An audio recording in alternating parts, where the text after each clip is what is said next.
Beer with Buffy is a retro-analytical love roast of Buffy the Vampire Slayer and its spin-off Angel. If you'd like to support our show financially, you can find us at patreon.beerwithbuffy.com. Don't forget to review us on iTunes if you like what you hear. Point is, the end result is the same. Duty calls.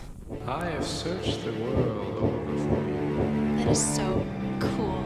You guys all just have this really tight bond. Just call me the computer whisperer. He seemed so nice and warm. You don't want to come back to my place? The smell makes me nauseous. I thought it was going to be a slow night. It's fucking fantastic. I love that sound. Can we go now?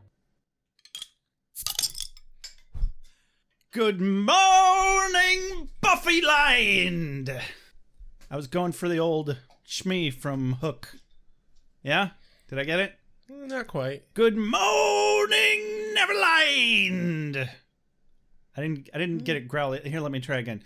Good morning, Buffy Land!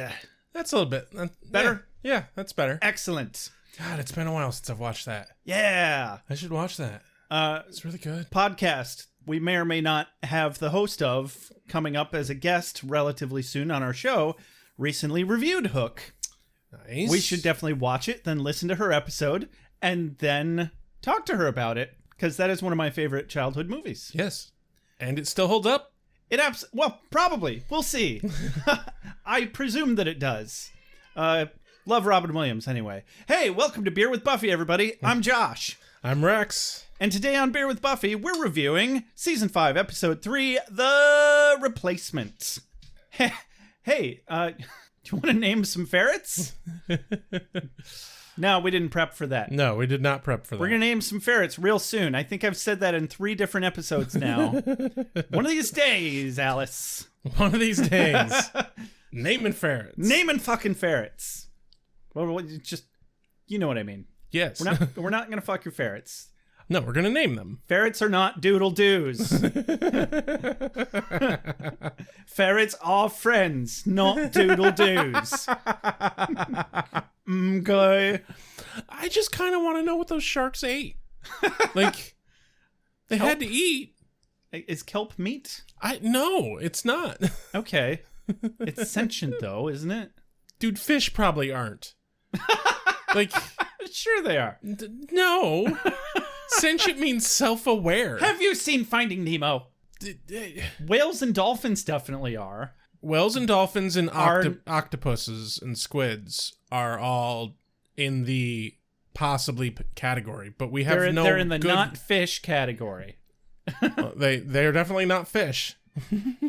Anyway, I think there's varying levels of sentience, and that's an argument for another time. Yes. For now, we have some executive producers. Oh no. Don't do that. Our executive producers, we have Christina, Lauren Jewell, Catherine Parkinson, Karen Moon, Chris V-Man, not Patrick JF this week. I don't know why that's his name on here. Hilly Helfman. Wait, he actually changed his name to not Patrick JF. Yes, not Patrick JF this week. That quote, not Patrick JF this week. End quote. End quote. That's fantastic. You might be my new favorite, not Patrick JF this week. Hilly Helfman, Scarlett Choi, Janella Lindauer, Simo Pinty, Meredith McCaslin, Rose Clark, C in Quotes Heaps, Andy Burgess, Kay Fronome, Father Defenestrato, Methuen DeBurr, Kelly McAdams, Shuby Pathak, Jesse Rain, and Carrie Phillips. Damn, that list is getting substantial. Booyah! Thank you all so very, very much. Without you, this show literally is not possible. Okay, thanks, bye. We love you. Yes, indeed. Yes, indeed. How's that go? That's from Tiny Toons. Okay, I love you. Bye-bye. There it is. There you go. Alrighty then. Hey, I'm going to taste some bad wine. And you know how I'm going to do it, Rex? Badly? Badly. You got it. So today on Bad Wine Tasting with Bad Wine, I am reviewing, not very well, mind you, the Lange Twins. I can't even pronounce the fucking winery that it's from. Lange Twins Family Winery and Vineyards. which is from the Clarksburg Ava Vineyard. There's no like straight up type of wine that this is called that I can discern. It's just made from Petite Syrah grapes. It's wine. Yeah, it's wine. It's made from grapes. You drink it and it gets you drunk. Now shut up and get back in your hole. Okay. I'm sorry, Daddy. You're not half as sorry as you're gonna be. Wrong show, and we're not to the synopsis yet. Yeah, well, I liked it. Shut up. So, the name of the wine is Diablo. That's still not even the name of the wine. I don't even know how to read wine labels, you guys. It's called Diablo Vineyard, even though it's from Clarksburg AVA Vineyard. Wine confuses me. Wine is confusing. And this was only an $11 bottle of wine. I'm sorry, 12 on sale. So I actually let it breathe a little bit. Rex finally bought some fucking wine glasses, and he didn't buy them. I got them for free. He scavenged them, and he scavenged white wine glasses. Hey, Rex, next time you scavenge wine glasses, why don't you pick up a red wine glass for me? There were no red wine glasses. That'd be great. So, fucking ass. I actually let it breathe a little bit. I'm just going to go ahead and taste it. Ooh, that's tasty. So, it's not supposed to be tasty. You're doing this wrong. I just don't have a refined palate. I'm doing this exactly right. I should like bad wine because I'm an asshole. So I'm just reading this straight from Google because I looked it up when I bought it, and this is way more accurate than I could ever be. There are 3 profiles of Petite Syrah, flavor profiles, if you will. These wines have the same inky, opaque color bursting with jammy fruit. Expect aromas of blackberry jam, brambles, black pepper, along with notes of vanilla from oak aging. On the palate, rich and bold tannins complement the sweet berry-like flavors, and the acidity is smooth. And you know what? They're probably right. I think even that's trying a little too hard for this, Josh. Every time I do this, I'm just hoping to learn something and waiting for something to click. I think I need to memorize a fuck ton of different specific ingredients and be able to pick them out, which kind of seems counterintuitive, really. Just hoping that maybe one day you'll be drinking some wine and something will click in your head and you'll be like, oh my God, I understand it all. Oh my God, being an alcoholic wasn't a complete waste of my life. Grandma, you don't have to be disappointed in me anymore, but I still am. Apparently my grandma sounds exactly like my mom. Oh my God, I swear to God, we were playing this game where you have to say 3 different things in 5 seconds based on the subject matter. And my brother picked 3 different cures for being hungover. And and I was like, water, lemon juice, more booze. My grandma was like, well, you would know. I was like, oh, fuck you, Grandma. Oh. Grandpa was more of an alcoholic than I am. You don't know me. Anyway, this has been Bad Wine Tasting with Bad Wine. Diablo Vineyards. I kind of recommend it if you're looking for cheap, good wine. Yay. Mm-hmm. It's not bad. It's not bad. Yeah, all those right. things that profile said. Yeah. They're probably there. I don't have a refined enough palate to tell you for sure. Oh, all right.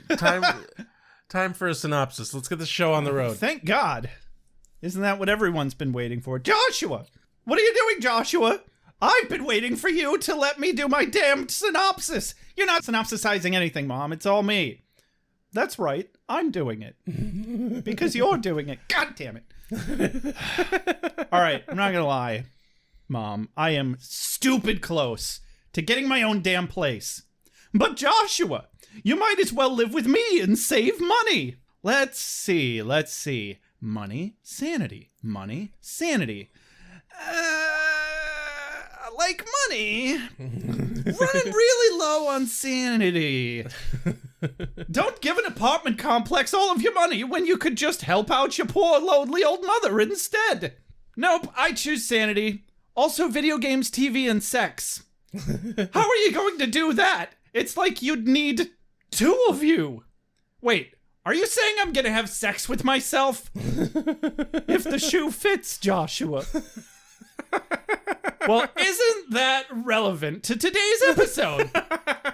Because today on Buffy, Giles gets attacked by a demon in his new magic shop who's trying to find Buffy. They try to track it down based on its smell, leading them to a landfill. They're attacked by the demon there with some sort of magic shooty wand, and Xander gets hit. Unbeknownst to the rest of the Scoobies, Xander gets split into two different versions of himself, leaving the Scoobies and the audience questioning which Xander is real. Well, spoiler alert, they're both real. The Xander that wakes up in the landfill runs around thinking his more confident counterpart is stealing his life as he gets a raise and a new apartment and convinces Buffy and Giles that he has an evil doppelganger. Garbage Xander confronts himself with a gun just around the time that Giles figures out that he's been split in twine rather than being haunted by a fake duplicate. Buffy and Riley rush to the rescue, kick some ass, take him home, and stuff his two parts back together, much to Anya's disappointment. Xander's self-confidence and relationship with Anya are boosted, but Riley reveals he doesn't think Buffy loves him. Uh-oh, trouble in paradise. The end. Yeah, Yeah. that about covers it. Ladies, gentlemen, spiny-headed looking creatures. Soon as the sun goes down, soon as the sun goes down, vampire. Competition is a beautiful thing. Moves here. So we open up on a partial gathering of Scoobies. Not the whole Scoobies, just a partial gathering. We have Xander and Anya and Riley and Buffy all hanging out in Xander's basement watching a kung fu movie. And Buffy is studying. While they're watching a kung fu movie. Yeah. Like you do. Like nobody ever you do. Right. More importantly, like, what the fuck is up with Buffy? Right. Like, all of a sudden she's a good student? I got nerdiness catching up to do. Oh, well, she's still on this gotta be a better Slayer kick, I guess. Yeah. Well, but this is, she's not studying Slayer stuff. She's studying, like, just regular history. Oh, I didn't catch that. Yeah. All right. Fine. Tear my argument apart. I will. I didn't need it anyway. Good. Alrighty. Mostly because it was wrong. got Why would you want a wrong argument? Got cheap wine. Lots of people get away their whole lives with just looking right and not being right. Why don't I jump on that boat? It seems a whole hell of a lot easier. It really does. It really does. No, I wouldn't do that. I have too much integrity. I would hate myself. But they're watching the movie, and there's a bang from upstairs, and Xander, one of my quotes right out of the gate, Xander says, "Oh, I guess the folks are back." And then there's some like yelling and arguing going on upstairs, and he goes, "Oh, no, I was wrong. Just incompetent burglars." Frankly, I think Xander's doing really well in his life, considering the revelation of this shitty home life. Right. Because we never really see him interact with his parents or hear anything about what his home life is like. We just know he lives in his mom's basement. Yeah. But knowing that he's basically living in an abusive household, or at least with parents that hate each other. Yeah. Or that fight really horribly. Honestly, they should probably not be married to each other. Yeah, seriously. Xander's an adult. They don't need to stay together for the children. Seriously. I mean, don't even do that when they're still children. Oh, God, no. Just don't. Just don't. It'll make it harder for them in different ways, but at least legitimate ways. Honestly, if you're going to get divorced when your kids are really little. They won't remember it. Yeah. I barely fucking remember my parents being together. They'll turn out just like us. You want that, right? They'll be podcast hosts. What could possibly go wrong? Oh, God. I was actually, like, trying to sell some good advice. That's questionable. I mean, it sounded good at the time. Right. But yeah, anyway, Xander's like, maybe I should get a new place. And yeah, Xander, maybe you should get a new place. Just maybe. Yeah. But Buffy and Riley are there hanging with Xander and Anya, watching, like you already mentioned, the poorly dubbed Kung Fu, our nation's most valuable import. Or China's most valuable export. Xander, the class act that he is, offers them some lukewarm SpaghettiOs straight from the top of the dryer. God damn it, Xander. Where did you go to hospitality school? And will you teach me?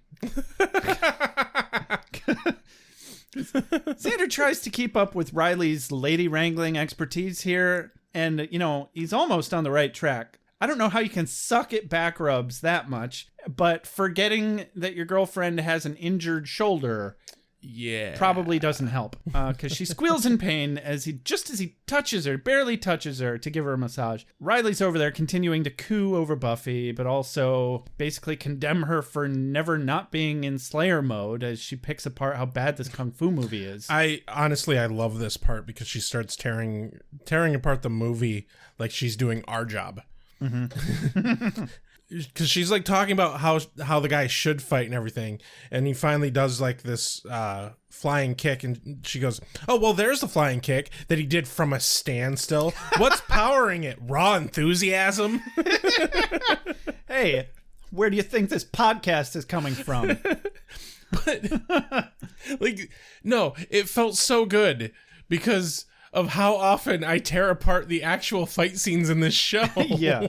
It made me so happy. Yeah, well, Kung Fu movies are supposed to be bad. Isn't that why they're fun? Or am I maybe I'm shitting all over somebody's grand opus that they had meant to be like this world-changing piece of art?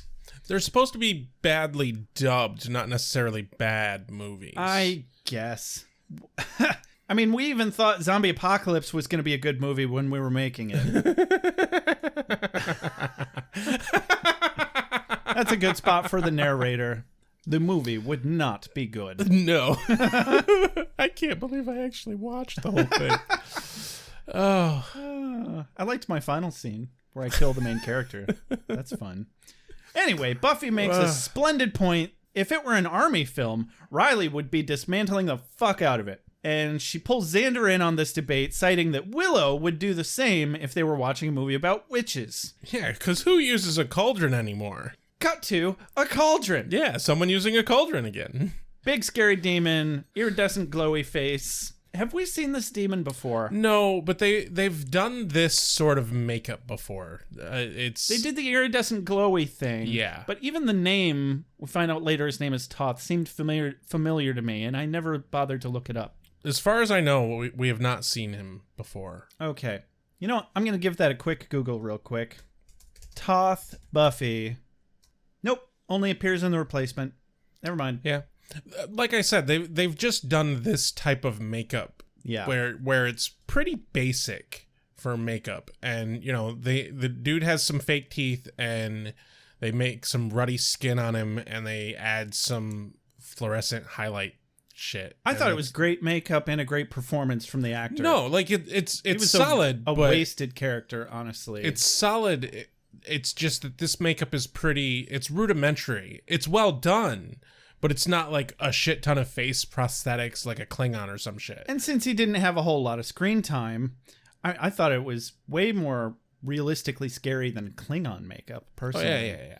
Anyway, regardless, he's hovering over this cauldron, scary music, go blah in the background, and he's like, "The last step in thy forging is my pain, the price with which I purchase the death of the slayer."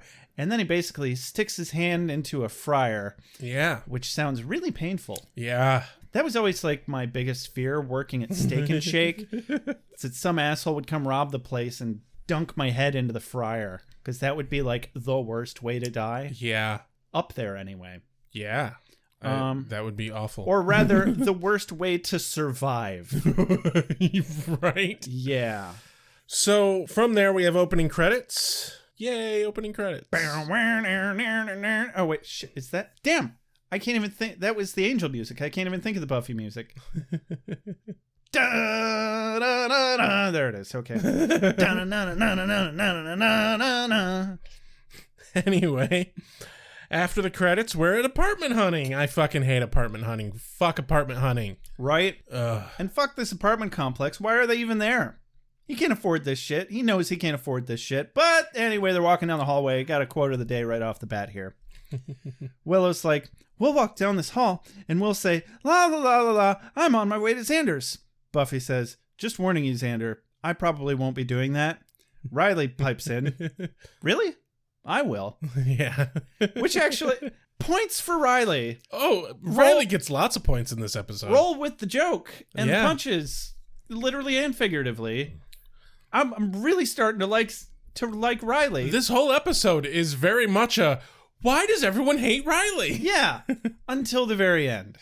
And then I'm like, uh-oh. I have things to say about that. Yeah, I'm sure we both do. That'll be a fun discussion. We'll get there when we get there. Yes. But Xander's like, I don't know. This place is pretty nice. I don't know if I'll be able to get it. Anya's like, oh, but you have references. Xander says, I don't have references. I have Albert. How did that go again? I didn't write down his actual line, but he basically did his version of the Wesley voice. Yeah. I dare say, Xander's such a frightfully good fellow. A fine fellow and very good looking. Extraordinarily good looking. Yeah, he's after your job. I want to be my own reference someday. I got to mark that off my bucket list. But for the most part, I felt like this scene was just kind of drawn out, and Xander's just wasting this poor property manager's time by even being there at all, since his job is apparently drying up soon, and yeah, he knows he can't afford the place. He's got no rental history, probably no credit, not to mention what the fuck is going on with Xander's clothes today. Right. Weirdest probably outfit we've seen him wear ever. I think the person who was doing wardrobe was like, let's look at the premise of the episode. Oh, okay, let's put in the most clown-tastic outfit he has. Clashy as shit. Just bright colors, absolutely hideous. Yes. Like, oh my god, what the fuck? Yellow long sleeve shirt, red pants, white Hawaiian flowery short sleeve button down shirt over his long sleeve mustard yellow shirt. So as they walk in, I don't know why they're all going to look at this apartment together, right. But they are, and it's, it sounds like kind of a fun friend thing to do. So obviously the property manager mistakes Riley for Xander.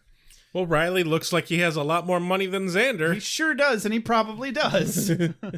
He's got military money. Yeah, he's a secret agent, man. I think it was just wishful thinking mostly. Right. So Xander immediately, after she tries to introduce herself to Riley, he's like, no, that's Xander Harris. And Xander wipes his hand off on his pant leg to shake her hand. It's like, oh god, that's just... The disappointment on her face is palpable. Yeah. This whole scene is awkward as fuck. It feels so sitcom-y to me. We're getting these constant stern, disapproving looks from the property manager the whole time, as Xander is just this unrelenting, classless, very transparently veiling that he has no money. Why would he do that if he really wanted the place, for one? And why would he be there at all if he can't afford it? And my god, this woman has horrible customer service regardless. Yeah. That's not even really resting does. bitch face. It's super on purpose cartoon bitch face. I think I may have just discovered California bitch face. Yeah. But I've never been to California. Can we get somebody to weigh in on that, please? I've been to California. Yeah. Give us a call at 269-743-0783. We don't need a reference. I've been to California. And so you came across this multiple times? They can just smell how poor you are, can't they? Oh, yeah. That's what it's like in Ann Arbor. But one of my favorite little bits in this, though, is immediately as they come in, as soon as the property manager is not even looking at Riley and Buffy, they walk into the bedroom and close the door, sit on the bed, and start making out. Immediately. Xander, understandably, is like, hey, guys, can't you save it for the bedroom? And I'm like, phrasing, dipshit. Right? It's like, they're in the bedroom. They literally just look around to indicate, by the way, we're in a bedroom. And he's like, fair point. And I'm like, in a sitcom, maybe. Right. But this is whatever. Moving along. But yeah, Anya immediately wants the apartment. She's like, this is our apartment. Yay. Pay anything. Well, guess what, Anya? You're so far a really shitty capitalist because you don't seem to understand yet that money is kind of difficult to accrue. Very much so. When you're starting out from being poor anyway. Yeah. Yeah. And so immediately Xander's like, Anya, can we talk? And pulls her aside because the property manager was like, oh, you need a security deposit and a credit check. And he's like, credit check? and just deer in headlights, pure terror on his face. Yeah. And Oh, to be so young and naive again. right. But he pulls Anya aside and basically expresses to her that, like, you know, he may not even be able to afford this apartment because his construction job is probably ending soon. They're going to be finishing up the building. And she flips out because she's tired and she's in pain and she's not really in the mood to look at nice things that she can't have. Yeah. I get that. So he goes back and he fills out that fucking application anyway. Why not? Oh, yeah. Fucking do it. Well, this guy wants to fight with weapons. I've got it covered from A to Z. From axe to the other axe. I'm fairly certain I said no interruptions. Cut to... Ready for it? The magic box. Bam. So as Giles sifts through a junk box of curses, he turns around and sees none other than a big scary demon in his face. Yes. And he, like, starts pulling things out of the curse box to, like, stop the demon. Rabbit's foot. No. So this demon's looking for the Slayer, like you do. You know, Yeah. the show is called Buffy the Vampire Slayer, not Giles, the man you look for when Buffy simply isn't around. Next, he Giles, the English dude who used to be a watcher, who used to be a librarian, who now owns a store. You know, I think we could squeeze a show out of that. You should do that, Anthony Stewart Head. Get on it. Next, he pulls up this fucking wooden statue, and the demon immediately is like, that's a fertility god. He's like, well, didn't he say something like, the odds that you will strike me with... Right, and yeah. gets cut off by being struck with it. But he gives no fucks whatsoever. He's like, oh, you're hitting me with things. Big deal. And Exactly. just whop. I just love how ballsy Giles is right here. Yeah. No hesitation. He's just Zero. like, well, fuck. Beat you with this thing then, since it's not a real weapon. Yeah. I'll make it a weapon. But the demon's like, no, fuck you, and just kind of backhands him into the wall or the counter. Puny man or something. But, Yeah. So yeah, unfortunately, he's super short on cheap, tasteless statuary in this scene. If only Harmony hadn't stolen that fucking unicorn. Right? Now he has to settle for moderately priced utilitarian worship statuary for self-defense instead. And it's not even pointy. No. Jeez, leave some fucking weaponry around. Seriously, they could have gotten it back when they were there saving Dawn, but no. In all honesty, given the type of shop and the track record for this shop, I'd be armed the whole time. I'd have a fucking sword on my goddamn belt. Oh, at least. Fuck.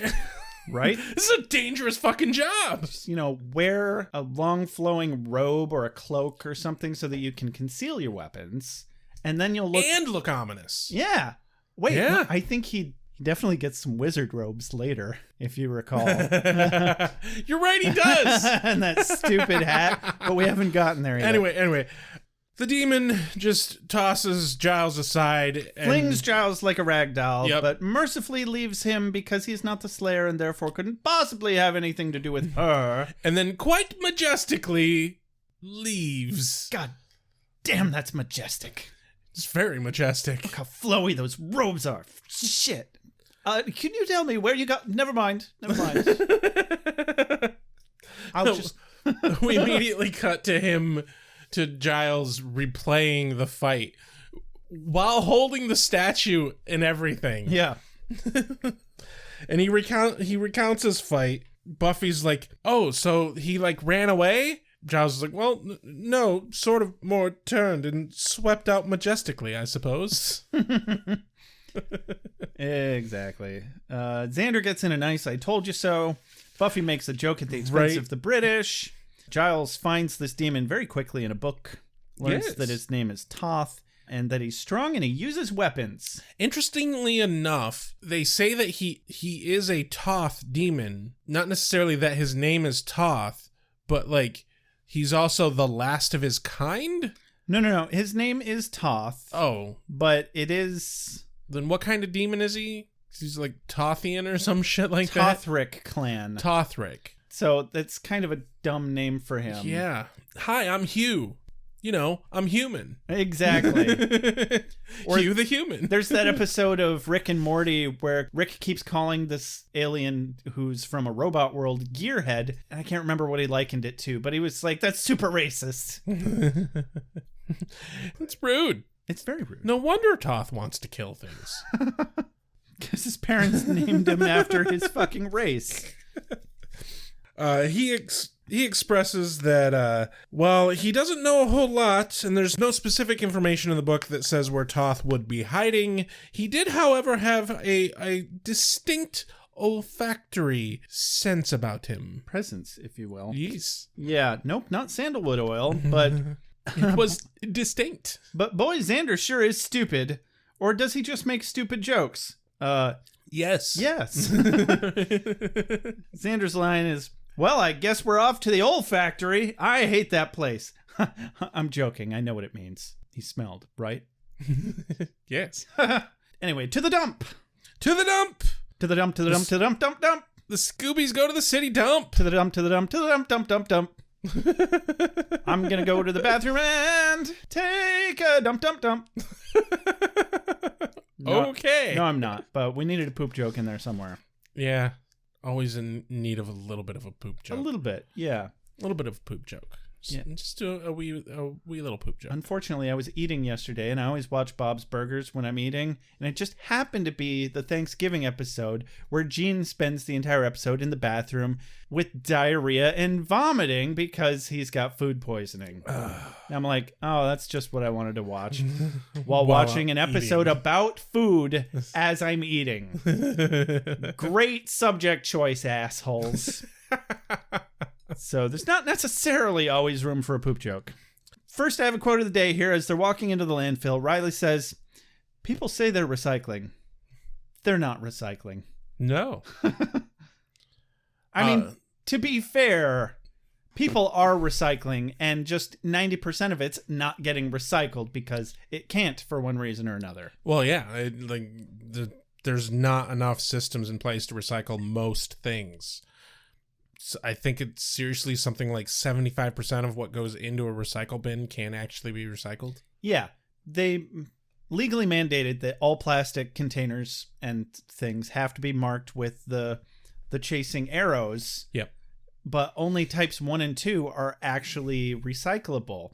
And then there's types 3 through 7 that they can't do shit with for some reason. And then there's tons of shit that people throw in there that's just not recyclable at all. Case in point, umbrellas. Yes. So there was a whole Last Week Tonight episode about this. Exactly. John Oliver. Check it out. He's awesome. Moving along. Oh, so they run into Spike, who's scavenging, and specifically scavenging a mannequin and a lamp.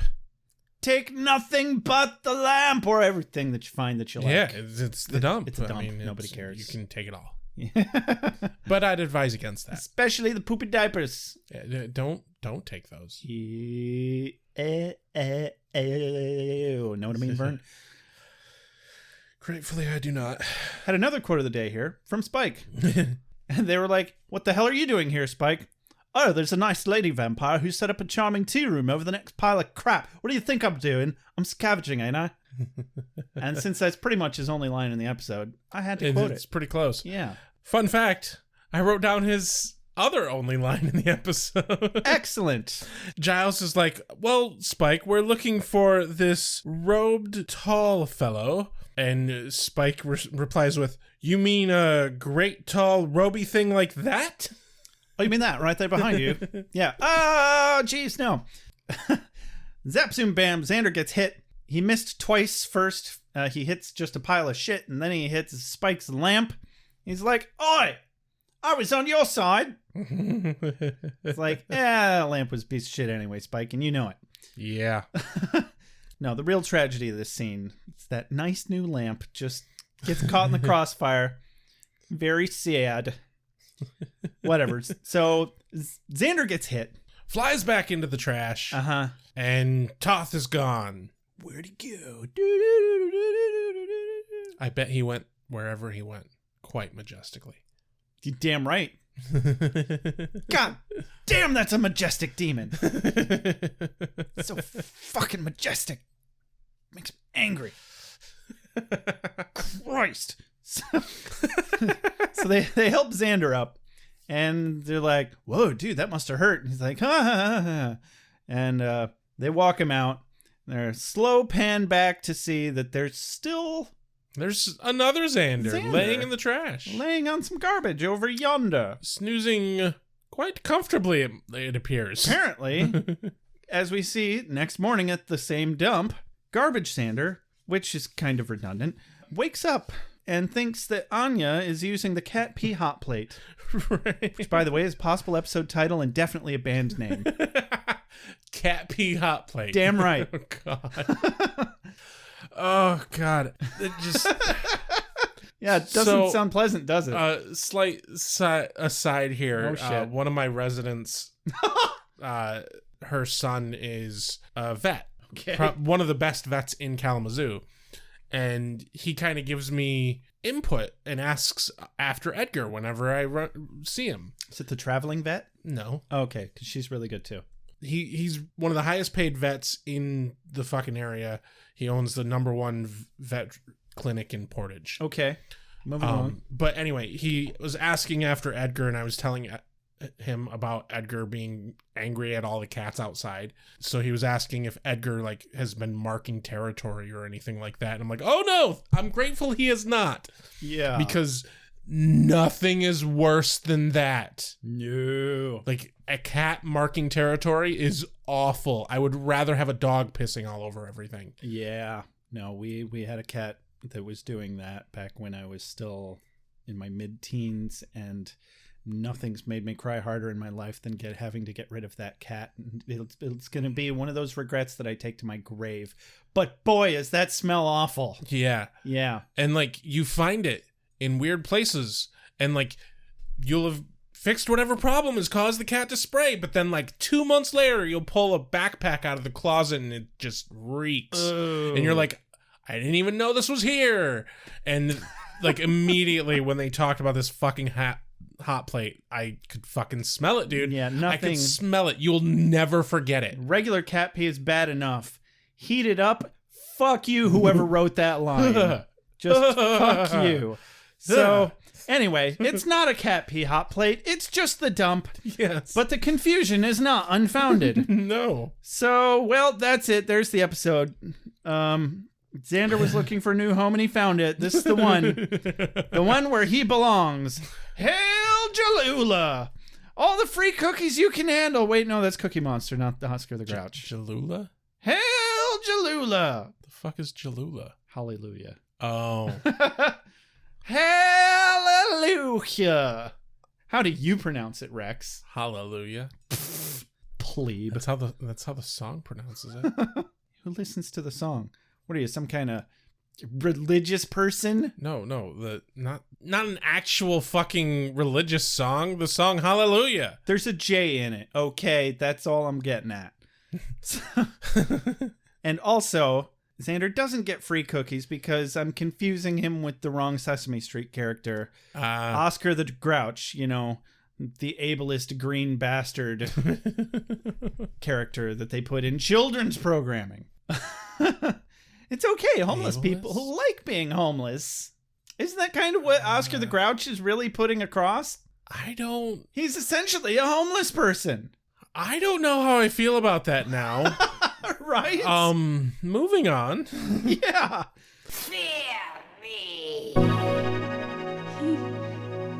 He's so cute. You didn't sense a hyena energy at all, did you? Because hyena possession is just unpleasant. Run, flee, maybe skedaddle. Oh, I miss the free hot dogs on sticks. Xander immediately is like, oh, I guess I'll go home. And he goes home to find another Xander in his basement. And he sees himself down in his own bedroom and is dumbfounded with incredulity. Like you do. Yeah. Xander tries to go into the basement, but the door's locked, and he kicks the door and hurts his foot. And then when he gets up from looking into the basement, spying on the other Xander, he tries to stand up and then trips over himself and falls over. So this Xander is a klutz. Okay. Yeah, that makes a lot more sense now. Yeah. I was like, How could he just not get into his own fucking house? He's inept. Everybody knows every little trick to get into their own damn house, whether you have a key or not. Yeah, that's and fair. I wouldn't be afraid to break a window if it's my own damn house. Right. You know? And it's even better. It's not his house. It's his parents' house. It's his parents' house. But he's just like, Gee, no. Mom, I don't know how that window got broken. Gosh golly gee. But he goes to a payphone. He attempts to call Buffy, but he doesn't have a quarter. And it sounds like the operator had some California bitch face too. Based on Xander's line here, he says, "No, it ate my quarter." Uh-huh. But see, I'm sort of having this aggressively bad day. Ooh, I found a quarter. Well, ma'am, for me, it is worth getting excited about. And the only thing I can think of that she could have said to make him say that is, geez, it's not that big of a deal. Or, so you found a quarter. Whoop-de-doo.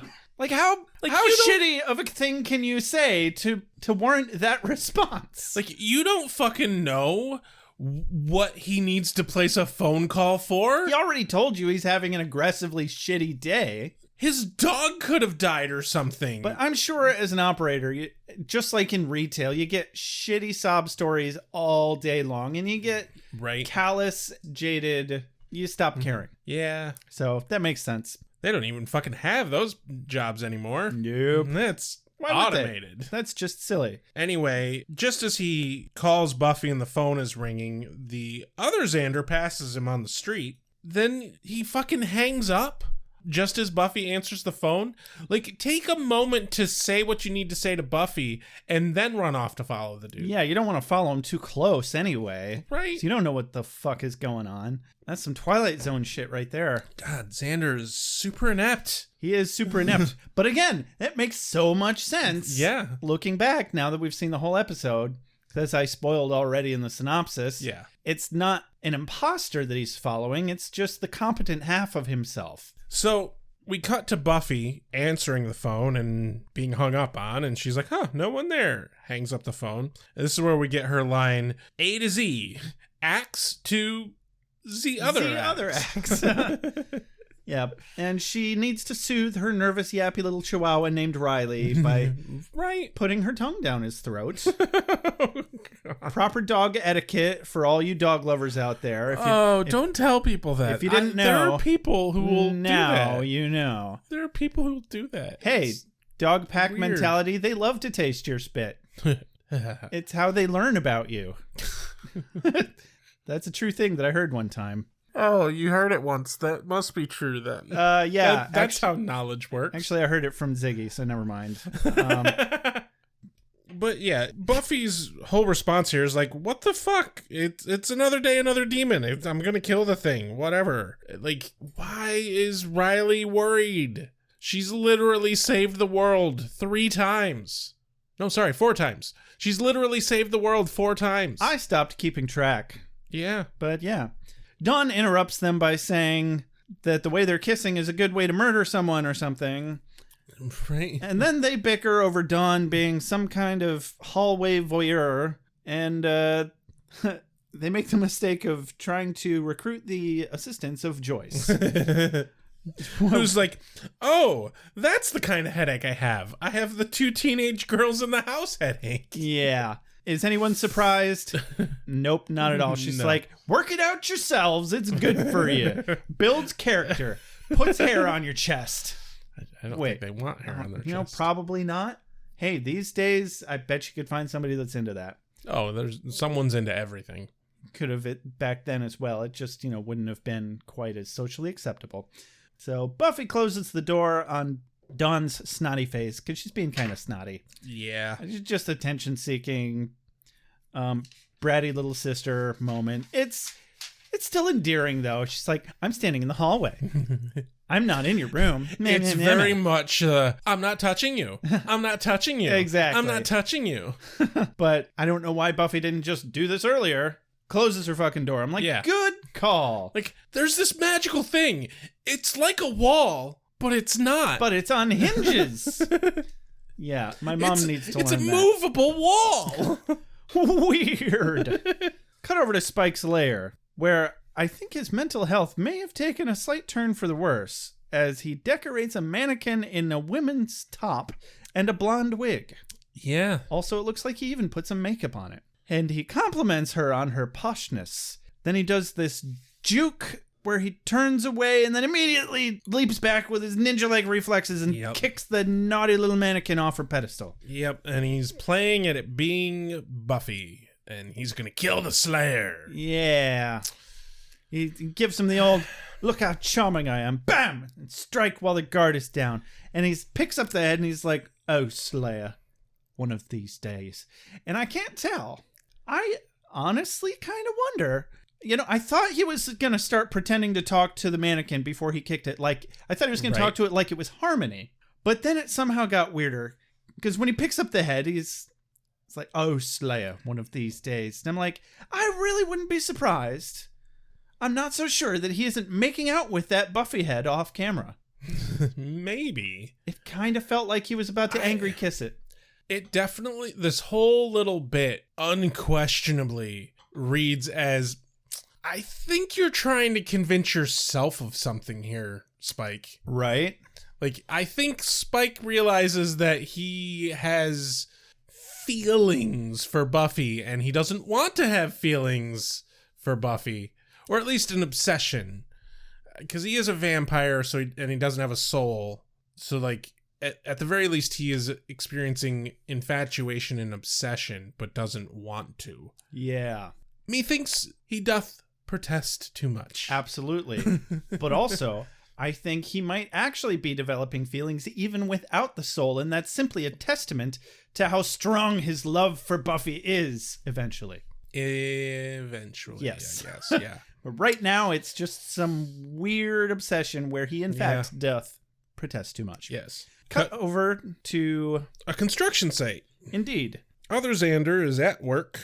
Posh Xander. Posh Xander? Is that what you named him? I'm calling them Posh Xander and Garbage Xander. Yeah, that works.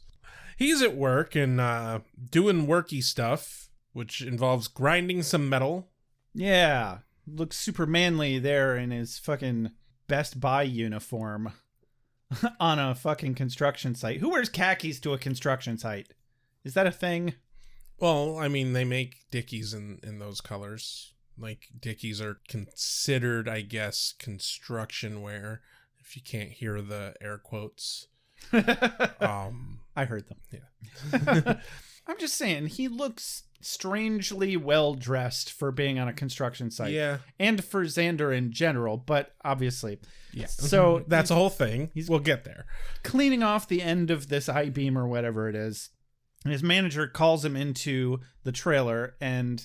incompetent Garbage Xander is spying on him, which becomes a theme throughout the episode here. Yeah, so Xander's standing next to the porta potty and like talking to himself, and then gets hit in the face with the porta potty.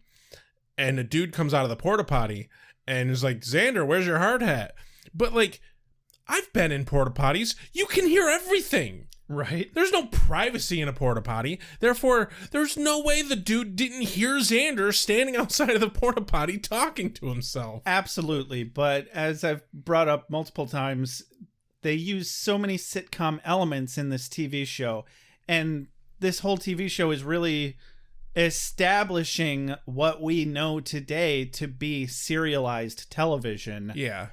But they were still stuck in that 90s episodic tropey sitcom shit. That's episode... one of those rules where people can't hear people talking if they're talking to themselves.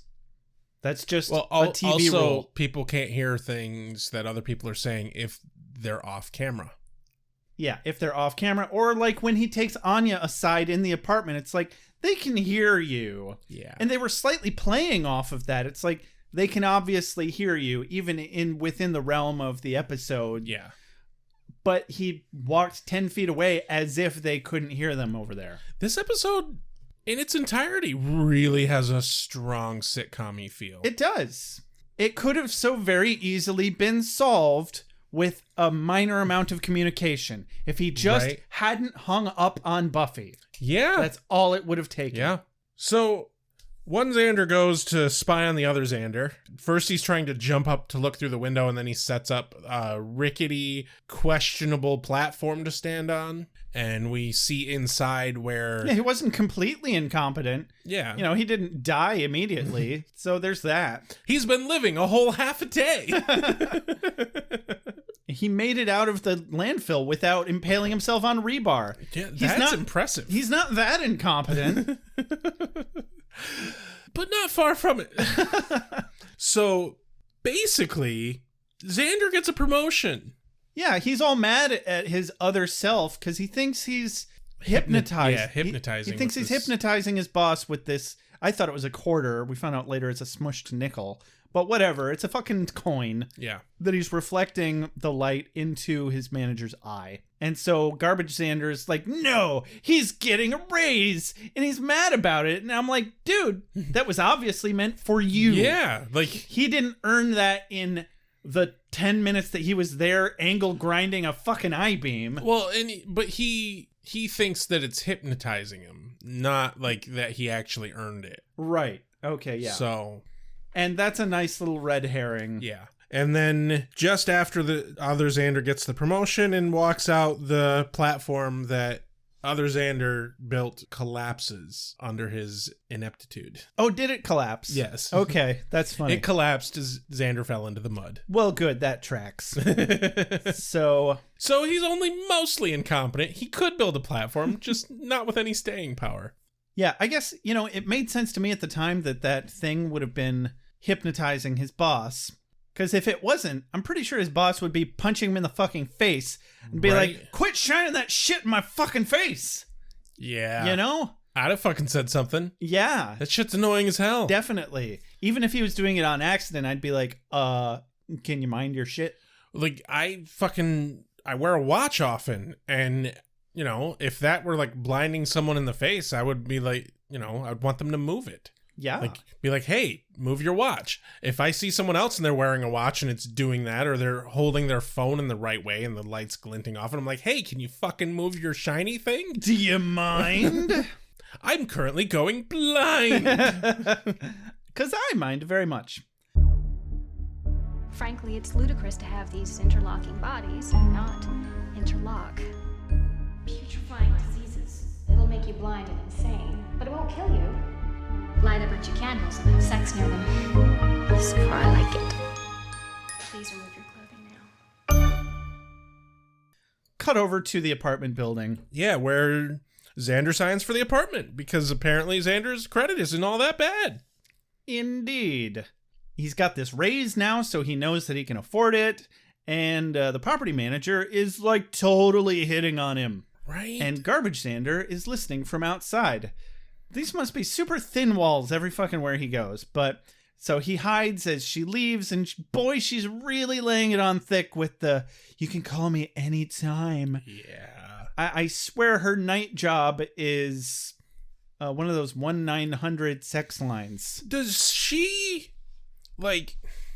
This is my personal number. Maybe she has some issues with remembering people.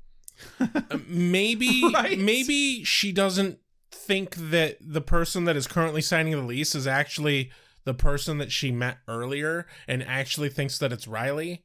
Maybe she got confused. Possibly. Because, like... You never know how many of those showings she does in a day. Like... But also, she should remember that he's with someone. That too. Yeah. But, like, it's weird. It's also, like, very, very poorly written hitting on. It is. That's what I was getting at with the, it sounds like she's a sex line worker. She's like, it doesn't even have to be for business. I expected her to be like, we could just fuck. Seriously. Fuck. Sex! Penis. Vagina. It's... The horizontal clapping. Oh, take my pants off. No. I wasn't talking to you. I don't know who you're talking to. It's me and Edgar here. No one else. I was in character. Well, Stop it. That being said, Rex, I hereby formally request that you remove of my pants. I hereby formally request you to go fuck yourself. Elsewhere, not in my apartment. Looks like I don't have many options, do I? So... No, one of my favorite lines here is after the very awkward hitting on, just as the property manager is about ready to leave, Xander out in the hall is like, "That's not me. He's too clean for one thing, and his socks are all matchy." God. But yeah, that was funny. But the property manager fucks off. Posh Xander is still inside, and they handily mentioned that the phone is hooked up, so he's got a phone in there. He picks it up and he calls Anya, and he's leaving a message because she didn't answer. He's like, "Anya, are you there? Look, I know you're still mad, but I figure you're probably sitting there pretending you're not home, but listening anyway." Cut to Anya. She's like, "Am not." That just got me. That was funny. It was funny. I don't even care about the rest of the scene. That was funny. So...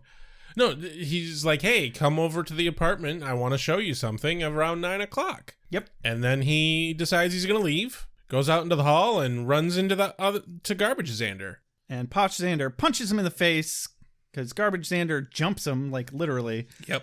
And Garbage Xander runs back to Giles's place, but Posh Xander was there first. Like, man, he's just 2 steps behind this guy all the way. And he's already had time to tell them the story. And Garbage Xander's hearing is just fucking amazing. This is the 4th conversation he's heard through walls and doors and windows. Right. But Posh Xander is winning over Buffy and Giles and Riley with the story that a demon has stolen his face, and he's the real Xander. And yes, the well-dressed, dignified Xander, clearly the real one. Yes. Duh. Clearly. God, his clothes match and everything. That's the Xander we know and love. Yeah, and they only subconsciously picked up on it. I guess they thought he was having a good day, or they're just too wrapped up in their own shit. I don't know. So from there, we cut to, I guess this is Willow's room? I think Willow's still living in a dorm room. I guess. It looks like the dorm room to me. Was it? Yeah. But, like, they can't live in the dorms through the summer. Sure you can. You can? They let you do that all the time at some places. Really? Yeah. Fuck do I know. I never went to one of those colleges.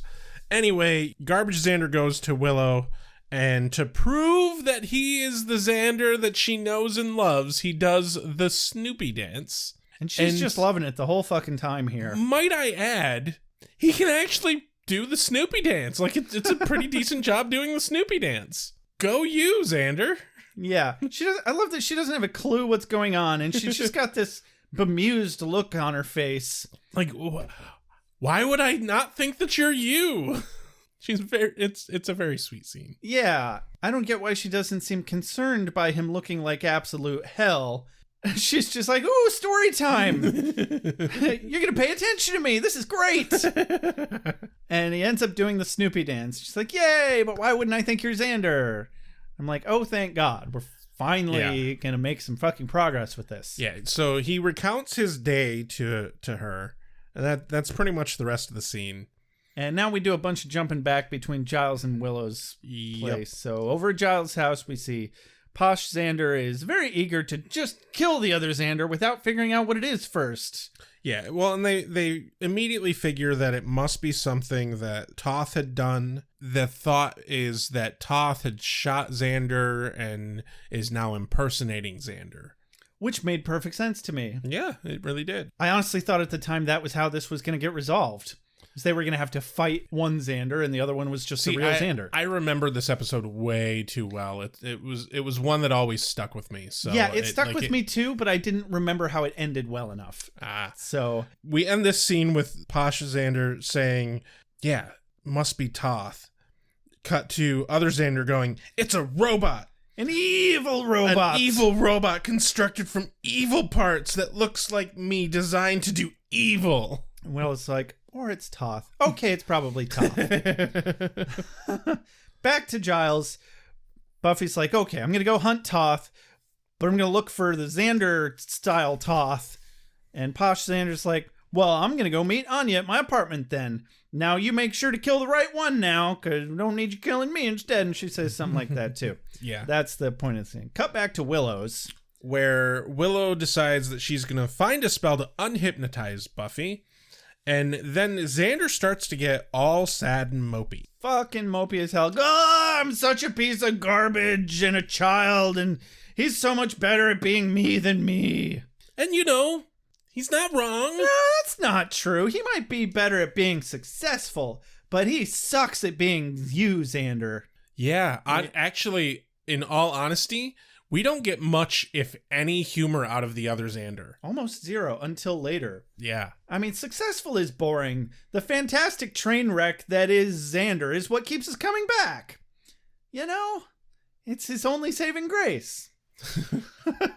Xander Harris, the only saving grace that man has is at least he's entertaining. Yeah, at least he's fucking funny.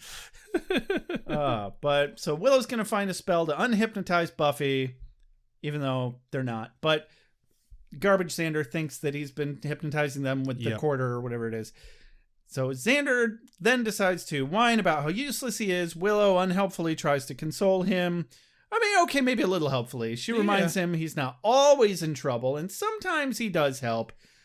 Also, he's just tired and wet, so get your shit together. Yeah, and when you're tired and wet, that has a big fucking effect on your own psyche. Yeah. Like, that is not a joke. That'll put you in a bad mood for sure. Definitely. Especially when your feet are wet in your shoes. Oh, that's the worst. The worst. And cold. Like, nothing is... That's a special kind of hell. Doesn't matter how good of a day you've had. You're now having a bad one. Maybe even one of the worst ones ever, solely because you're cold, wet, and your feet are damp in shoes. That is correct. But yeah, Xander goes on and on down this little mopey road up until he realizes that Anya could be in danger. Yeah, because while he's feeling sorry for himself, he wonders what he's even got that's worth anything. And I'm like, yeah, right? And he's like, aha! You're with Anya. That's something? That is something. Anya's great. I'd date Anya. Hell yeah. Yeah. She's fantastic. But Xander immediately realizes that she's in danger, and he's like, no way. He can take anything, but he can't take her. I need her. Willow's response. Really? Here's the thing. Her delivery of this line is a mixed bag. Yeah. The tone of voice when she says it reads kind of like, really? Like the moment where she's simultaneously impressed at his emotional maturity. Yeah. As well as that crazy bitch. But also like, oh shit, he's in love with her. Oh, he's in love. And like, but her facial expression when she delivered, like that's all in her tone of voice and the delivery of the line. But her facial expression. She was excellent at conveying all of those things. Yes. In one damn word. Yes. Except in her facial expression. Her facial expression only reads, that crazy bitch? That's all right. She sold it anyway. But it took me a second to be like, what is she actually trying to convey here? I'm not sure. I don't think she was. I think that was just her legitimate reaction. But she points out that he only just now thought of Anya, and he's known all day that this guy's trying to steal his life, or thinks he knows. Yeah. And the quote of the day here, he responds, hey, wait till you have an evil twin. See how you handle it. And she's like, I handled it fine. I'm like, wait, didn't that? Yep. Okay, there it is. And she did handle it fine. Yeah. It might have been a big step to finally embracing her being a lesbian. Yeah. But hey, yeah, that's... I think I'm kind of gay. Exactly. Be good. We will. We're just gonna play with matches, run with scissors, take candy from some guy. I don't know his name. I'm finished being everybody's butt monkey. Cut over to Anya's place. Yeah, where Garbage Xander is on the search for Anya, and obviously she's not home. He checks her messages for her. And then he hurriedly rummages through a drawer to find something, but doesn't mention what. Spoiler alert, it's a gun. Yes. Cut back to Xander's new apartment. That is correct. I was going to say the apartment, but I'm like, no, it's Xander's now. He signed the lease and everything. He's got keys. It is, in fact, Xander's apartment, and I think he keeps it. Yeah. As the show continues. Oh, this is his apartment for the rest of the show? Yeah, this is where they film his song from Once More with Feeling. Yeah, that's I'll never tell. It's the only reason I remember. So, Posh Xander impresses Anya with some wine and the fancy apartment that she wanted. Yep. But she doesn't trust it at first. Yeah. She's she immediately is like, you're lying. Uh-huh. The fuck? This is bullshit. No way. You're there. He has the keys. Yeah, like, how else would you... Was he breaking and entering? Did you watch him jimmy a lock? It's not impossible, pig. But she gets a little carried away with wanting to get a dog and a boat and a car and a baby or some shit. Because, you know, she's only got 50 years or so left. Right? Man, when you put it like that.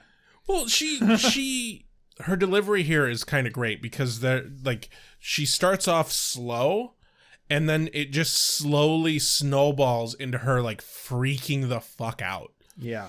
It's been a long time coming, I think. Oh, yeah. And Xander immediately realizes what's going wrong here. And they have this great fucking moment where he's like, look, I know what this is about, and points to her arm, and you've been injured. You've had a sense of mortality. Mm-hmm. You now get, you've finally understood what it is to be human, and you know that we're gonna die, and this is temporary. You're not invincible. You were planning on living thousands of years as a demon, but now you're gonna age and die, and you can get hurt in the meantime. Yeah. And this was one of those scenes that definitely exposed the red herring of the narrative, where we think that this Posh Xander is fake and actually Toth. I was like, Toth would not know these things about Anya, and he wouldn't care either. Not just that, but this moment right here is a pure Xander delivery, and like, we know Xander is this over-the-top bombastic goof, but we've seen many a times where he has these moments with one-on-one moments with these characters where he can be this very sensitive sort. Mm-hmm. And this plays this scene perfectly for that. And it's purely Xander that we recognize as being Xander. And like you said, it completely destroys the potential narrative that he's evil. I didn't feel like completely, but it definitely made me start to question it. Yeah. Anyway, Garbage Xander barges in. Wait. Do you hear that? I don't. I think it's further off in the distance. I think... Oh, there's a little ripping of a paper packet. Some sugar going into a jar. I hear a wooden spoon on some old plastic Tupperware pitchers off in the distance. What's that? Oh, there's the footsteps. Bust through the door. Oh, yeah. It's more of an, oh, yeah. Yeah, kind of. Garbage Xander's here. This is the little baby precursor Kool-Aid Man entrance. Well, yeah. The adult Kool-Aid Man is okay. Sorry, this was the store brand. This was the store brand flavor. Okay, generic Kool-Aid entrance, definitely. This is the incompetent Kool-Aid Man. Yes, can't even blow the door off its hinges properly. He's like, hey guys, stop doing what you're doing. Yeah. I am unamused. You're making out with my girlfriend. Get off my girlfriend. He didn't really say that. That surprises me. Anya's kind of confused, but she's clinging to Posh Xander, and she's like, what is it? Make it go away. I'm like, oh. To be fair, they really went way over the top with the grungeness of Garbage Xander. Like, he looks just gross. All I could think is if he still smells like garbage, ew. Yeah. Wet garbage is the worst. He's soggy and dirty and like a little sweaty. The only thing that could be on par with a cat pee hot plate is wet garbage. Yeah. Yeah. Yeah. And I'm sure that's what he smelled like. So cut back to Giles. Where Willow's like, hey guys, Xander's got a demonic doppelganger. After she bursts through the door, and he's like, I could have sworn that was locked this time. Or Now, this time I know that was locked. What I liked is I don't recall him ever saying anything to that effect anywhere else in this episode. He didn't in this episode, but in previous episodes, multiple times, Yeah. Spike comes in and they're like, don't you lock your doors? And he's like, I did. So they're just making some... I really it's a like good that in-joke. I really like that tongue-in-cheek because they're just explaining away why Giles wouldn't have his door locked. Well, he did, but it wasn't for some reason. How are you going to explain that? Super easy. Barely an inconvenience. Exactly. So basically, Willow is explaining to Buffy and Riley that no, she had the right Xander and maybe they had the wrong Xander. And Buffy's like, well, Xander was kind of forceful and confident. Maybe he was the evil Xander. He seemed more dignified than the usual one. In the background, we hear Giles go, oh, dear Lord. Oh, dear Lord. And they continue talking back and forth. And then Giles goes, I said, oh, dear Lord. Yeah, but you always say that. Yeah. Well, it's always important. Because it turns out, well, they're both real. Yes. Toth's rod thingy split him in two, but it was meant for Buffy, so he could kill the weak Buffy, and then they both die, because they can't live without each other for some reason. Yeah, well, because if they're two halves of a whole, you kill one half, the whole thing dies. Probably, yeah. And from there, we cut back to the standoff between the Xanders, and Xander's got a gun. Pointed at Xander. Yeah, it's not good. The prognosis is poor. Quite poor. Xander continues arguing, look how smooth he is. That can't be me. Posh Xander's let me handle this, little darling. It won't take but 15 seconds. Gun, click, click. I'm thinking less. Yeah. Yeah, or considerably more because they have to drag it out. They do. In TV time, it's more like 5 minutes of pointing a gun and arguing and nobody ever looking like they remotely intended to pull the trigger. Cut to the insecure car ride. Yes. Yay for insecure car rides. Yeah. So yeah, Buffy asks Riley, or starts to ask Riley, if he had wanted her to get blasted by the rod so that there would be two Buffys, and he doesn't even bother to field the question, and the point being that he understands that her being the Slayer is part of who she is, and you don't get Buffy without the Vampire Slayer. Yeah, I barely even understood her line of thought, because she's thinking, well, he would prefer to have a non-Slayer version of me, which is just absolutely not true. And I believe him 150,000% here when he says, no, I get that that's a part of you, and I love that about you just as much as the rest of you, because he needs somebody who's not helpless and can be as badass as him and keep up with him. In fact, he needs to keep up with her. Yeah, and if she weren't the Slayer, they couldn't have nearly as wild of sex. Yeah, seriously, they can get as rough as they fucking want. And he's probably still got some engineered DNA in him, so he's slightly superhuman too. Oh, yeah, you're right. Yeah. He probably still does. Her line here kind of confused me. I was like, she said, well, you have been kind of rankly about the whole Slayer gig, and instead of having Slayer Buffy, you could have Buffy Buffy. And I'm like, he hasn't been rankly. Not in the slightest. Where? He's been mildly annoyed that you didn't get to hang out together at times that he was planning on it, but that's it. Well, I guess that she's kind of hinting at the very first scene in the basement where she's like tearing apart the movie. And, oh, yeah. And he's like, you don't have to be Slayer all the time. Relax a little. But that, like, that's him poking fun. That's not like real rankliness. That's just him trying to edge her towards self-care. Not saying you shouldn't be the Slayer at all. I'd prefer that. Sometimes you need to not worry about that job, your night job, and have a little fun. Which is just absolutely good advice. Yes. So anyway, he's like, yeah, I'm perfect and I love all of you. Your insides, outsides, psychosis, poor film taste, discarded skin flakes, all of it. Discard. God. Nom, I nom, hope nom. he's not the type of person that keeps that. Put milk on that shit. Oh God. Moving on. Yeah, get inside me. No. Oh God. Cut back to the new apartment. Where Xander gets the gun from Xander, and Xander has the gun pointed at Xander. Yeah. Don't do that, Xander. It's a bad idea.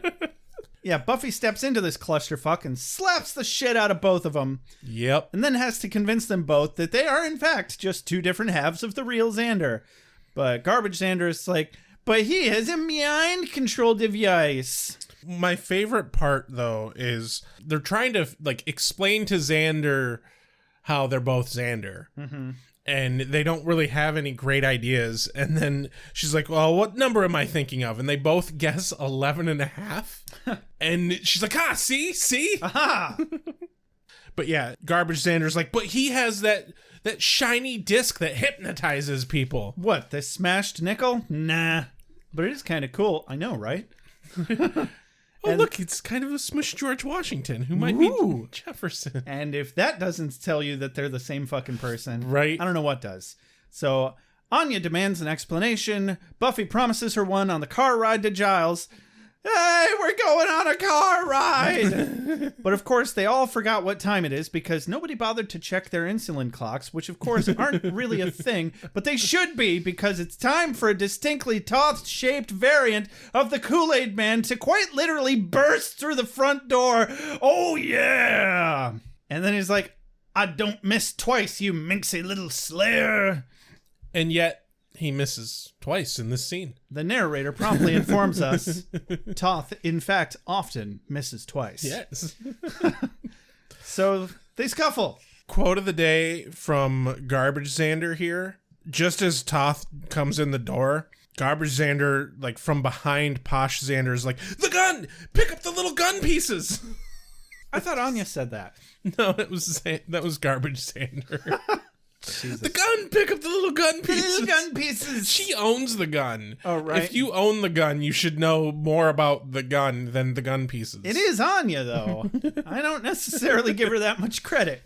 So, they scuffle. Yeah. Riley takes him on first and holds his own for a good minute. Yeah. And then Buffy takes over. Did better than Giles did. Right?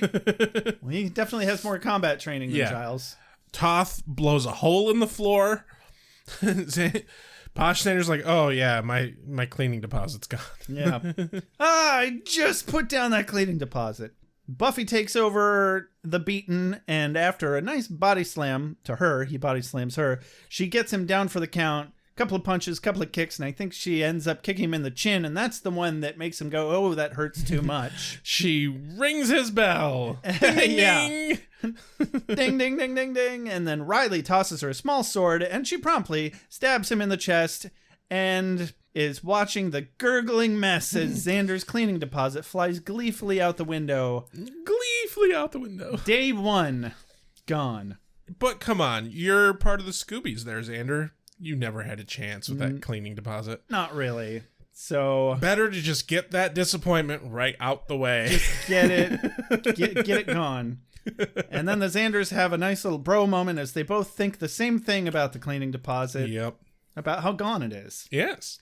There's a great deal of myth about Dracula. I imagine the trick to defeating him lies in separating the fact from the fiction. What kind of an unholy creature fancies cheap, tasteless statuary? Cut back to the magic box. Magic box, yeah. Where Posh Xander has changed back to his garbage clothes. For some reason. Well, I love that there's two sets of clothes as well. Right. Well, I think that's kind of why he needed to change back to those clothes, because they didn't have two sets of any other outfit, and they needed to be in the same clothes. Because that's the clothes they were in when they swapped. When they got split, so it makes sense that they should be in those clothes when they get put back together, sure. God, this scene has a couple quite a few good lines. I only got one here. So Buffy and Anya and Willow are nitpicking the two Xanders with fascination, all about all the similarities between the two of their faces. And Riley's standing in the background and he goes, psychologically, this is fascinating. Doesn't it make everyone want to lock them in separate rooms and do experiments on them? Everyone just stares at him. Just me then. Like you can. Man, somebody's been working for a secret government organization a little too long. You can take the boy out of the initiative, but you can't take the initiative out of the boy. No. And Anya, of course, wants to do the only reasonable, logical thing you possibly can do in a situation like this. Threesome. Fuck the shit out of both of them. Because that's what you do. Right. Luckily for the rest of us, everyone else is a huge buzzkill. Even Xander, and I'm kind of surprised at that. Right? Like, okay, I'm joking. I kind of wanted that to happen. you're a little curious, aren't you? Just like, I just want to live vicariously through them. If I ever run into a duplicate of myself, we're fucking. no, if this happened, I'd be like, yeah, threesome. Let's go. Why not? Whatever. But no, my quote of the day is as Giles is setting up the circle to do the spell, both Xanders are talking back and forth, and like they quote Star Trek together. And yeah, Anya says, "What'll we do if this doesn't work?" And in unison, of course, the Xanders are like, "Kill us both, Spock." Do you get that reference? I don't. I only watched the original series once, and I've only seen half of the original series movies. Okay. So well, it's I have from... no idea. Obviously, it's Star Trek. That's all I know. It's from the original series, Season 3, Episode 14. It's called Whom Gods Destroy. And I had completely forgotten about this because I also thought the original Star Trek was insanely boring. There's like maybe 4 good episodes, but this might have actually been one of them because there's 2 Kirks.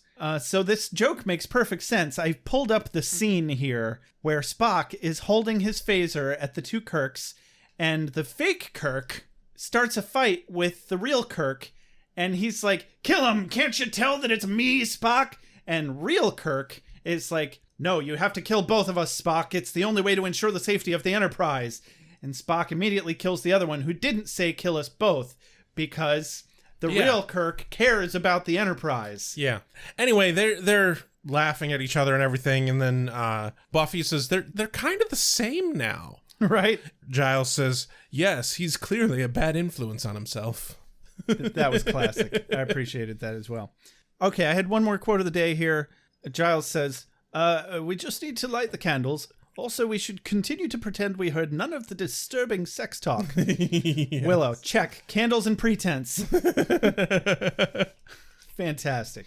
So they put the Xanders into the circle, and lamest spell ever. Right? Well, they had to wrap it up. What can I say? They had more interesting shit to get to. Right. Xander and Xander have a little healing moment where Garbage Xander realizes that he's had inner confidence all along, and it just warms my goddamn heart cockles or whatever. And your heart cockles aren't supposed to be warm. Shit. That's a dangerous medical condition. I'm gonna have to get that checked out. Not right now. We've got a podcast to finish. Yes. So, but yeah, the spell is, let the spell be ended. Are you kidding me? That's not gonna work. Oh. That's cue Anya. I liked it the other way. Put him back. Put him back. And I'm like, yeah, put him back. Let her have this one. You know there's a fan fiction about that out there. I bet there is. And I bet Nicholas Brendan has probably done a live reading of it. Yeah. That's sick fuck. So...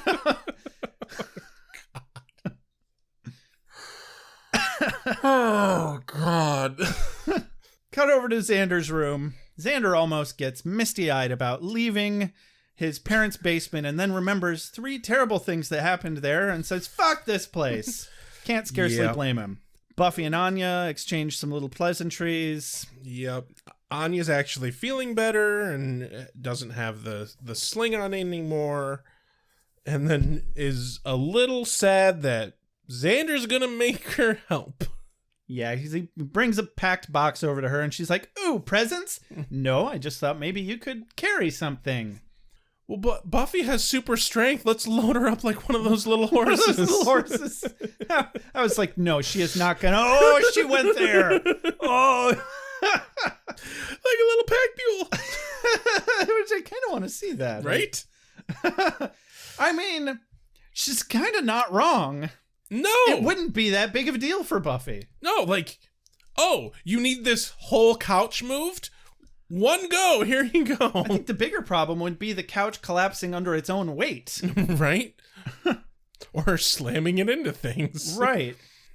I think we don't agree about this bit with Riley here, the last little bit in the show. Okay. Well, hold on. Let's discuss that after we go arc. So Xander stops talking to Anya. He hands her the box, and he has this little heart-to-heart with Riley. And he's like, man, I don't know what it is, but she can just make my inner confidence feel like it's left the room, or my suave other self, whatever. And Riley's got some nice things to say about it. It's like, well, she digs the whole package, man. Don't worry about it. She's really into you. Buffy, on the other hand, she doesn't love me. That's not everything that he says, but that's the long and short of it. He's like, I'm so into her. I love every piece of her, and she's the one for me, but she doesn't love me. Buffy ends up coming back into the room. He steps aside, they kiss, and it ends on Xander's face looking on the two of them. Bit of a heavy moment. Yeah. Gurarg. Is this for me? I must be ready. I need my strength. Give me more! Nights I shall walk in the earth. Hold on. You've got something in your eye. So, Rex, how'd you feel about this episode? I love this episode, honestly. Like, it's a dumb episode, but it's a really good Xander episode. Yeah. And it's kind of a turning point for Xander character-wise. You know, he's gotten to actually see that, oh no, he actually is good at something. He actually can do good things. He should have some fucking confidence. And he's not a garbage person. Only half a garbage person. But it's a lesser and endearing part of him. Yeah. It's not who he is in its entirety. Exactly. He's realizing his own potential. Mm-hmm. For fuck's sake, both halves of him want to fight and do good and be a hero. Yeah. There's not a bit of him that's cowardice. And that's something big. Yeah, that's true. And I did appreciate that was what the episode boiled down to. The episode definitely had heart, but it kind of felt fluffy otherwise. Oh, yeah. Which, it's okay to occasionally have a fluffy episode. It just kind of makes it more difficult to review. It does, yeah. So looking at it from that angle. From a structure standpoint, the episode, like we said, was super fucking sitcom-y. Yeah. And it was good entertainment, though. Hell, I had more lines out of this than I've had on most of the other episodes that we've done this season so far. Yeah, lots of fun quotes, super funny moments. Yeah. I really felt like they wasted this demon. They could have had a good episode out of this demon that was actually suspenseful, maybe even scary, using this actor and this character Toph. Yeah. But they threw him away on this episode, and I guess that's their prerogative. You know it could have been really fucking cool, though? Write an episode that has the Toph demon, right? And make it so that at the end of the episode, the final fight with the Toph demon, he uses the blasting thing. And then Buffy kills him at the end of the episode. And then at the end of the episode, they're walking away with Posh Xander. Pan over to Garbage Xander, to be continued. Ooh, that could have been fun. That could have been a lot, because there's enough substance here to have 2 episodes. Yeah, they could have done the serious, suspenseful episode and then the Xander split and episode. they've done that setup before, where you have a super serious and then super goofy, and I think that could have been fantastic. And then you wouldn't have wasted a good demon. Yeah. Could have done that. Missed opportunity, assholes. Yep. But no, the episode definitely had heart. So I think where we disagree here is, so you clearly have some opinions about Riley saying that he feels like Buffy doesn't love him. I mean, I'm still on the fence. I'm interested to see how that plays out and where he's coming from exactly. Like, I can kind of parse together that he senses that she's insecure and clinging to him, and she's coming up with these, oh, you prefer the other me even though that is not a part of him at all. But he's also got some heavy insecurities that we've seen previously. Okay. And I feel like that's really just what's coming out here. Because she's like, oh, you don't love me. And he's like, oh, you don't love me. And it's like, don't. See, I don't get that read at all. The read I got from the last bit of Riley's was very much of, I'm head over heels in love with this woman, but she doesn't feel the same way about me. And I'm going to take what I can get. And that's the expression that I feel Xander has when he looks upon them at the very end. He looks at Riley and he's like, that sucks, but he's just enduring it because he's in love with her. Which I think is tragic to me. This is the beginning of the end. This is what's going to lead to him leaving her. Yes. Definitely, because he's not going to put up with that. He's going to be miserable being with her. Oh yeah, it's definitely not a good situation to be in love with somebody who's not in love with you. That's awful. Don't do that. But I don't think that's a woe is me moment. And I don't think it's meant to be a woe is me moment. I think it's meant to be an unfortunate, tragic moment where it's like he is super in love with her and she's just not feeling the same. I don't disagree, and I don't recall saying that I felt it was a woe is me moment. I think I'm just a little upset by it because I'm not entirely sure where he's getting this notion from, other than I can kind of sense that she might still not be entirely over Angel, and he's kind of a rebound, and she's kind of emotionally damaged and unavailable, so she's not really letting herself be as head over heels for him as he is for her. She's just not as emotionally available. No, I think he just has a good enough read on her as a person and her own motives. Yeah, and that's probably the case, but from an outside perspective, I'm like, where are you getting this? Oh, hell no. You be happy, god damn it. Honestly, some of the things that she said in this episode, I read it as what he could be picking up on. You know, for instance, the conversation in the car, she's projecting on him, like wanting him to have issues with her. Right. So there's a certain amount of projection of her insecurities on him because she feels insecure about the relationship because she can tell she's not there the way he's there. And so she's, you know, trying to find issues that aren't there. That makes sense. And I think that's exactly what's going on here. I think that's the whole dynamic. But like you said, I want to see how that plays out. Yeah. I really am really fucking goddamn curious of like, am I going to hate Riley? Right. I don't really want to hate Riley. Yeah. Well, I keep thinking back to that moment when he was super insecure because he thought that she had just gotten back from boning Angel. Right.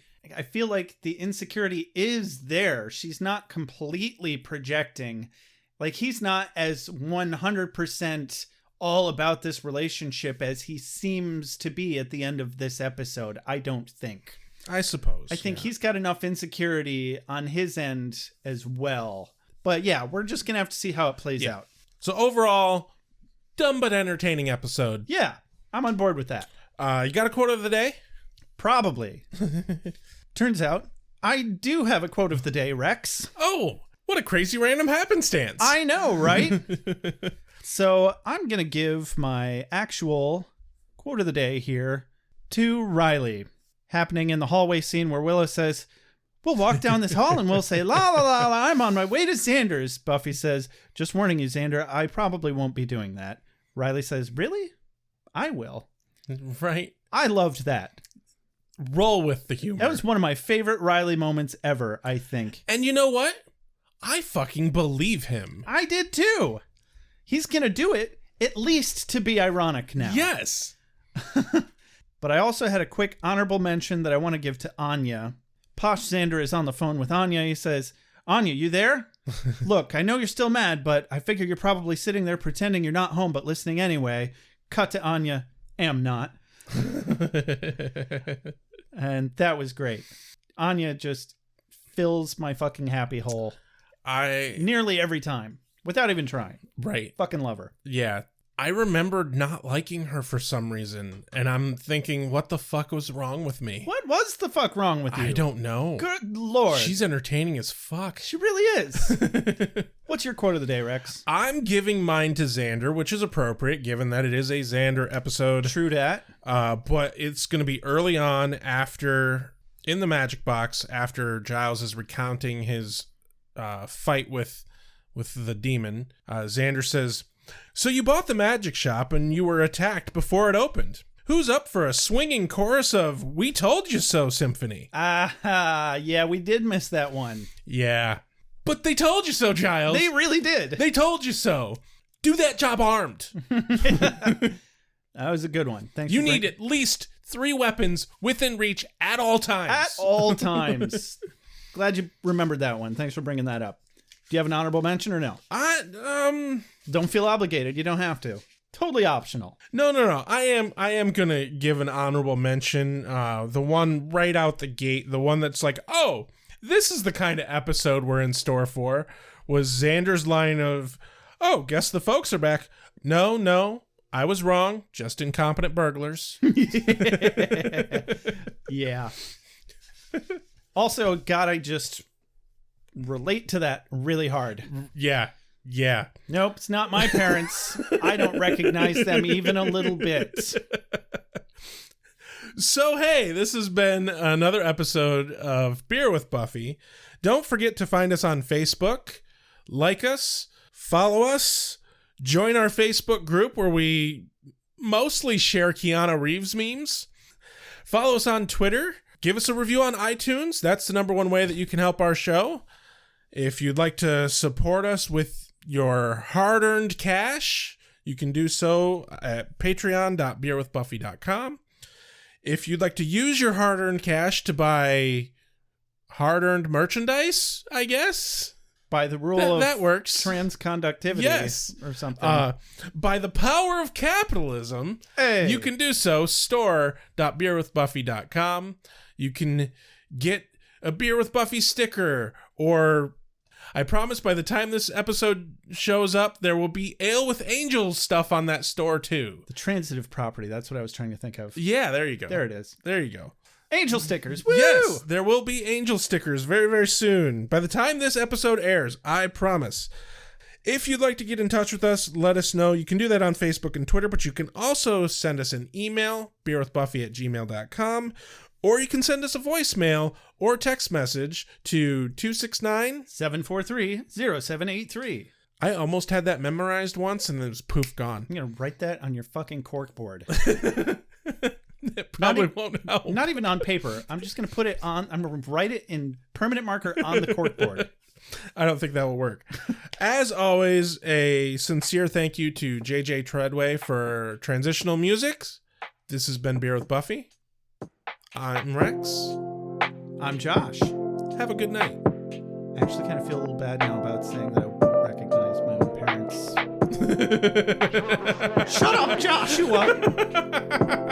Okay, I feel better now. Allowances for your years, but I expect a certain amount of responsibility, and instead of which you enslave yourself to this cult. You don't like the color?